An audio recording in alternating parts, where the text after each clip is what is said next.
pendaftaran Capres-Cawapres tidak lama lagi. Hanya sekitar kurang dari 2 bulan. Nah, dan dinamika politik semakin ketat, mulai dari komposisi koalisi yang terus-menerus berubah dan mungkin saja angin bisa berubah. Kemudian juga ada hasil survei yang menunjukkan para capres dan cawapres semakin kompetitif. Kita akan lihat faktor-faktor apa saja yang membuat sebuah koalisi semakin rekat atau koalisi bisa saja berpisah di ujung pendaftaran nanti. Kita cawe-cawe, saya mengundang Bung Melkias Mekeng, Waketum Partai Golkar, dan juga Mas Jazilul Ya, Fawait, baik. Waketum PKB. PKB, Dua orang Waketum yang akhirnya bisa duduk bersama.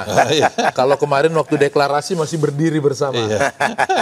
Jadi sekarang sudah satu koalisi ya? Satu koalisi, Apa alhamdulillah. namanya? Nama koalisinya apa? Belum dibuat namanya. Jadi ya yang jelas punya komitmen yang sama. Nama koalisi nanti mungkin diurus di belakangan. Yang penting visinya sama, bergabung. Itu nama koalisi belum ada itu karena memang terlalu dadakan penggabungannya atau gimana? Bukan, kalau soal nama itu nggak penting. Jadi kalau kita lihat di 2000, ketika membangun koalisi ini, sebenarnya yang pertama kali membuat koalisi itu Pak Mekeng. Koalisi Indonesia Bersatu. Iya. Karena itulah kami akhirnya membuat KKIR. Ya. Nah ternyata yang Koalisi Indonesia Bersatu itu almarhum. Nggak tahu ini apakah ini bergabung dengan KKIR atau tidak. Tapi yang jelas sekarang keanggotaan di KIB itu PAN dengan Golkar ini sudah deklarasi bersama. KKIR. Bersama PKB, bersama Gerindra. Cuman tidak dikasih nama koalisinya. Dan akhirnya ini kelihatannya yang sisi sini, yang KKIR kami tetap berpegang kepada fakta kerjasama dengan Gerindra. Mungkin saja Golkar tetap berpegang pada visi dan misi yang ada di KIB. Oke. Saya nggak tahu ini dicampur. Itu yang membuat nama tidak ketemu. Bukan. Karena Bukan KKIR tetap dengan fakta. Kalau nama itu gampang. Justru menurut saya apapun jenis namanya, yang jelas ini sudah kerjasama. Oke. Jadi ada koalisi dari 4 partai. Fakta Gerindra dan Cuman itu belum ada PKB itu konsepnya. Belum ada konsep yang mengikat satu dengan yang lainnya. Yang jelas ketika disampaikan di museum itu bahwa PKB dengan Gerindra menerima dengan lapang dada, dengan tangan terbuka, kedatangan sahabat baru. Kata Caimin meskipun saya deg-degan. Oke, ini menarik. Ini bergabungnya bukan dengan Gerindra dong berarti Golkar, dengan Gerindra dan PKB. Ya kan kemarin begitu, menyatakan bergabung PKB dengan yang tanda tangan tuh kali lihat dari pernyataan itu, yang menerima itu Pak Prabowo dan Gus Muhaimin. Tamu yang datang Pak Zulkifli Hasan dengan Pak Erlangga. Jadi udah nggak usah dimasalahkan lagi ini di mana ini jadi dari satu tempat. Yang sekarang perlu dilihat ini konsepnya apa setelah bertemu. Yang belum ketemu itu apa kira-kira? Ya kalau ini koalisi untuk menuju Pilpres, yang paling penting pasangan presiden dan calon wakil presiden. Karena kalau soal visi misi sudah KIB sudah ada waktu itu, kami KIR sudah ada, tinggal diterjemahkan secara detail. Baik. Nah ini menjadi tidak terburu-buru karena koalisi yang lain juga bahasa Jawanya tidak ada janur melengkung. Di tempat yang lain juga biasa-biasa, slow saja. Bisa jadi juga bubar kan. Kan bisa jadi kan. Ada dulu bilang ini koalisi berubah-ubah. Pak Mekeng, ini menerima sudah punya fakta antara Pak Prabowo dan Caimin ini sudah disebut-sebut akan maju. Bapak bergabung ke sana. Sementara bawa pesan juga di Rakernas bahwa Erlangga harus menjadi capres juga. Bakal nyatu nggak itu nanti?